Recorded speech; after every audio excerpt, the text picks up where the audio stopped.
Hello, welcome back to my kitchen. Today, I have a new nemesis. In the past, it was pie dough. Anytime I attempted to make it, it just was a struggle, but it usually turned out okay. It was just the process of making it was not great, very crumbly. The new champion of my hatred is, you probably guessed it based on the video you clicked on, but it's fudge. I don't know why I can't get it right, but it's a struggle. Now, specifically today, we are making lime Jello fudge, a recipe that I found from a YouTube short by Dylan Hollis. He typically does kind of like old-timey videos, and this one was one of the ones that kind of going into it, usually you're like, this is going to be horrible, right?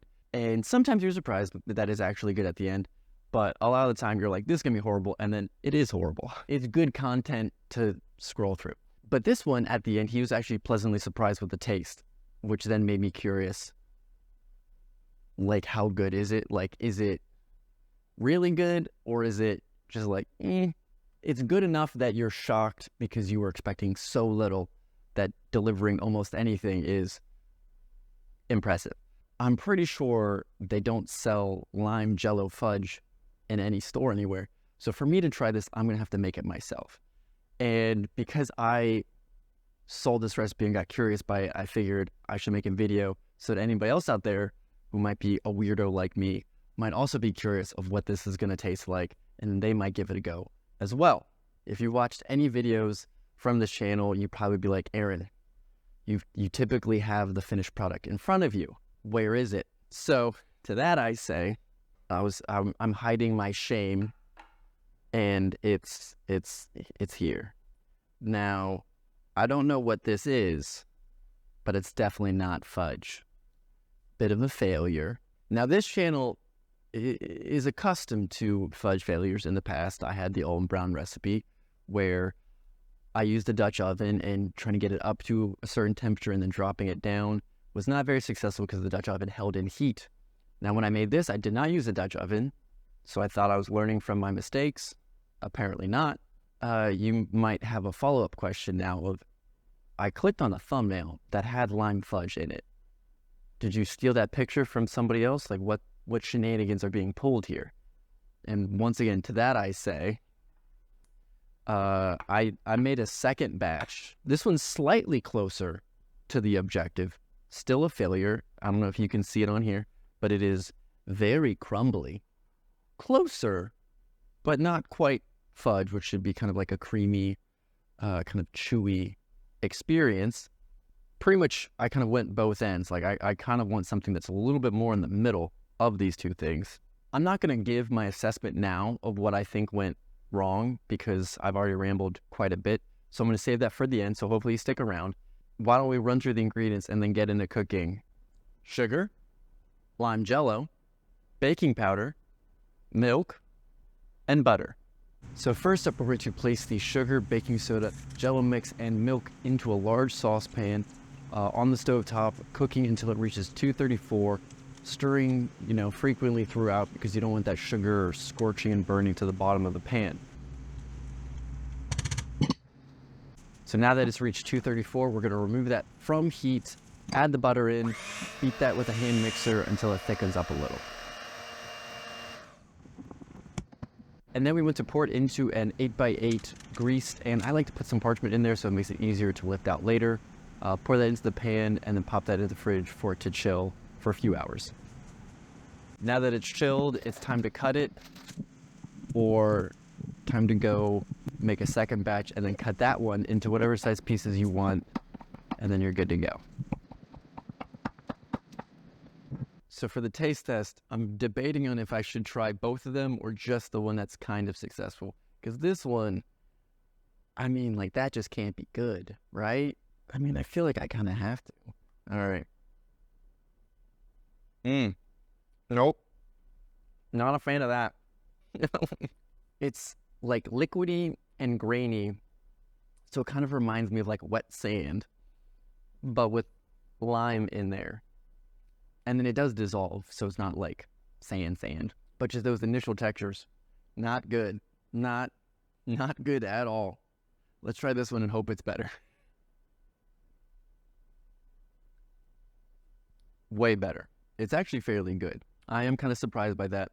The texture is definitely kind of crumbly and grainy still, but it's not like that like liquid grainy that is just very unpleasant. It's a little bit more, I don't know what to compare it to. Like, it kind of has a feeling of like this is something versus that is definitely not anything.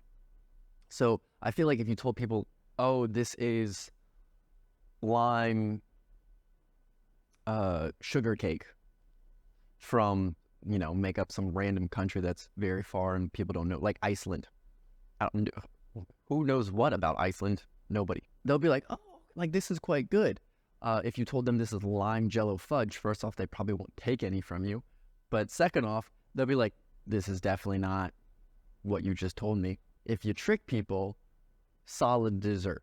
If you tell them the truth that you messed up, I mean, depending on who it is, like I'm going to share this with friends, and they're going to be the closer friends, because the acquaintances, if they give this a go and I tell them it's fudge, they'll be like, so you just don't know anything about what you're doing. But acquaintances will be like, oh, I know that he's good at cooking. This is a fluke. But there's definitely a lot here, and I'm not going to be able to eat all that myself. Overall, pretty solid. In terms of the mistakes that I think I made along the way, this one, I don't think it just got up to the right temperature. Like, I don't think I got it up to the 234 that it was supposed to, so that when I beat it, it's supposed to incorporate air and kind of give it that light, creamy texture. I think this one just wasn't high enough, so then it just remained liquidy, and then it just collapsed on any of those air bubbles that I might have introduced. Now this one, two potential issues. The one that I think is more likely is that I stirred it too much. The recipe does say to stir, I can't remember if it says like continuously or just like frequently, but I took that as keep that bad boy moving. If you like Google online, like it says like stirring frequently will cause it to be grainy. So I suspect what the recipe means by that is like a gradual stir, because it says it's to keep the sugar from burning on the bottom. So you don't really need to vigorously be stirring that. So I suspect it's just probably a more slow but constant, just keep it kind of not just the same amount of sugar sitting on the bottom at all times. So that's probably my issue there. Just need to ease it back. But I was listening to an audiobook, just kind of tuned out, just going to town. The other possibility, which the recipe says to, after you like make it, pour it in the pan to chill it. And I interpret that as put that in the fridge.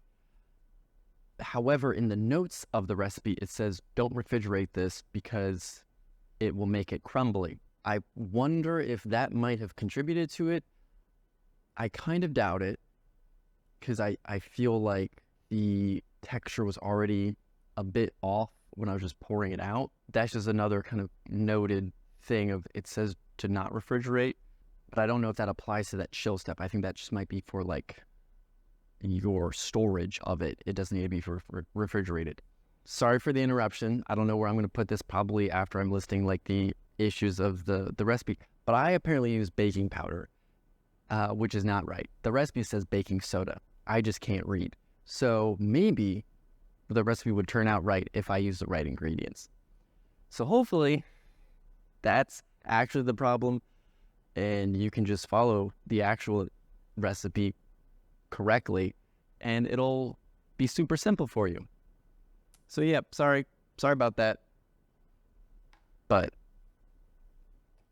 I can't read apparently. So yeah, that's kind of my assessment, is not hot enough. I mean, potentially maybe too hot, but I don't know. So I think stirring too frequently, maybe refrigerating could be the issues there. Honestly, not terrible, so pretty happy with that. Just definitely not fudge, so it kind of missed the goal, but hit a different target you weren't expecting. And yeah, so if you think it might be something else, maybe other tips and tricks for how to make fudge, please let me know. I will probably be trying to make fudge at some point again in the future, because I'm kind of determined now to get it right. So if you have any tips or tricks, let me know. I probably won't be making any more fudge videos. One other thing that I thought of is, if this does work and you enjoy it, you can very easily just use a different flavor of Jell-O and have a whole different, like orange, lemon, cherry, any of those. You can just swap that, and it's like almost an entirely different dish. So that's a fun little easy way of, if you get the hang of this, you can kind of change it up for different occasions without actually changing a whole lot. So kind of cool there. Hopefully you give this a go and it works out a little bit more successful for you than it did for me. But on that note, bye, Mom. Still not dead. See you.